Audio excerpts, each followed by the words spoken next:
Assalamualaikum warahmatullahi wabarakatuh. Pada kesempatan waktu hari ini, di video ini saya akan memaparkan mengenai bagaimana penerapan SPSS ke dalam pengolahan data statistika. Dalam pengolahan statistika bisnis biasanya kita menggunakan program IBS SPSS Statistik, di mana SPSS ini kepanjangan dari Statistical Product and Service Solution, yang merupakan suatu program yang memiliki kemampuan analisis statistik dalam mengolah suatu data dalam sistem manajemen.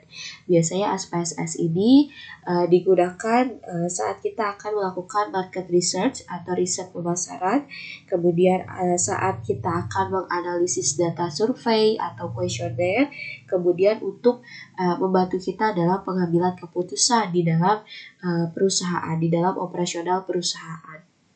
Nah, saat kita akan melakukan penginputan data ke dalam program SPSS, di sini saya akan memaparkan bagaimana langkah pertama kali kita untuk melakukan penginputan data yang kita peroleh untuk kita input ke dalam program SPSS.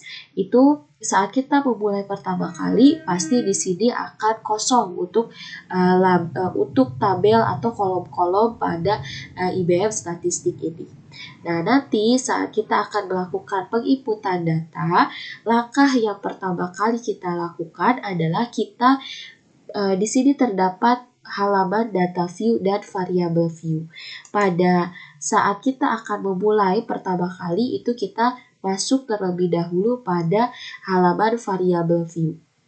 Di sini saat kita memulai pertama kali pasti akan kosong.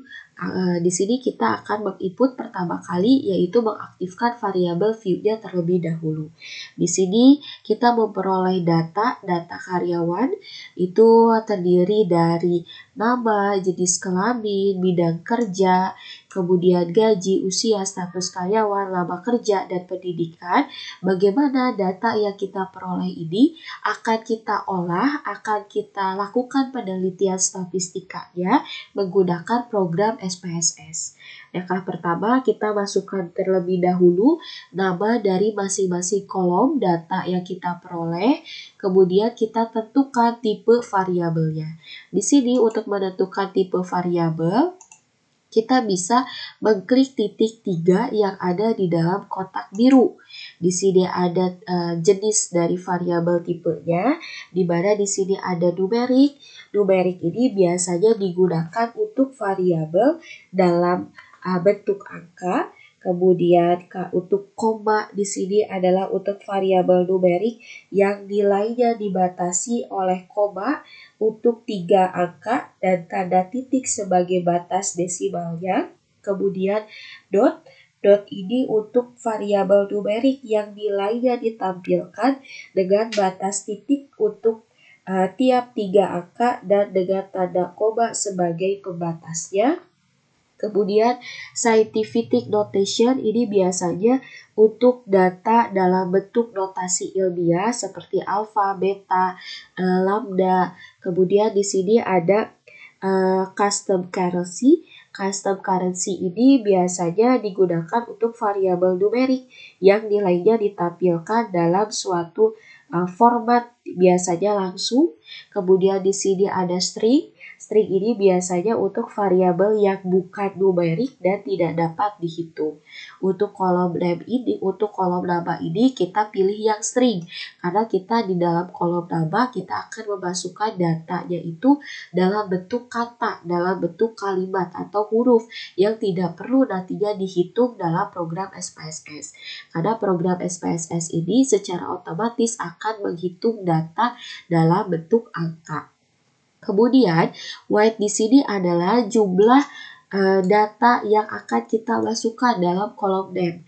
Kepada kolom nama ini kita akan memasukkan nama Adis, Dia, Ali, Cantik. Di sini ada berapa huruf yang akan kita masukkan.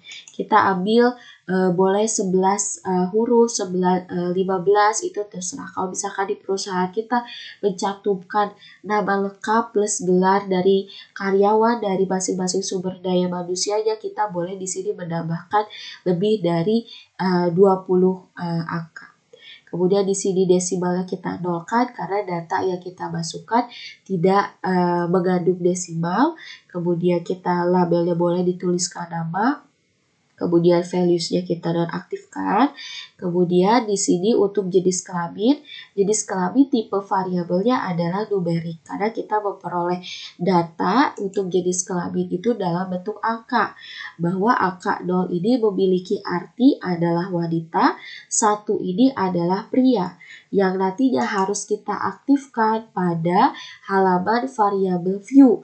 Untuk jenis kelamin kita aktifkan di sini weight-nya 1 karena kita memperoleh hanya 1 angka.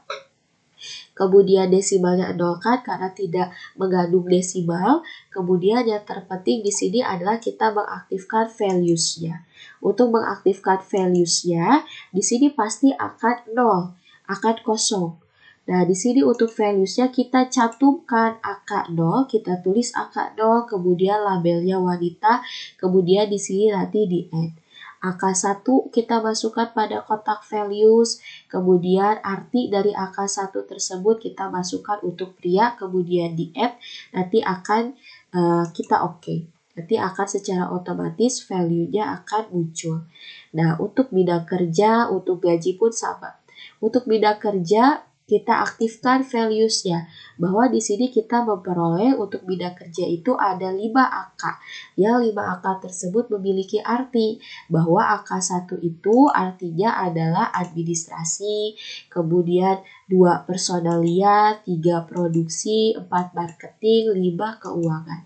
Setelah semuanya di-add, kemudian kita oke, nanti secara otomatis values-nya akan muncul.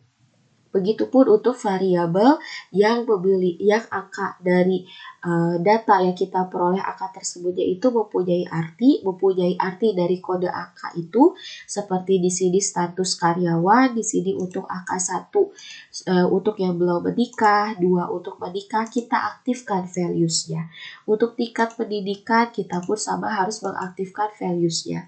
Karena di sini angka yang kita peroleh itu angka 1 artinya SMA, 2 akademik, 3 untuk sarjana. Kita aktifkan values-nya, kita oke.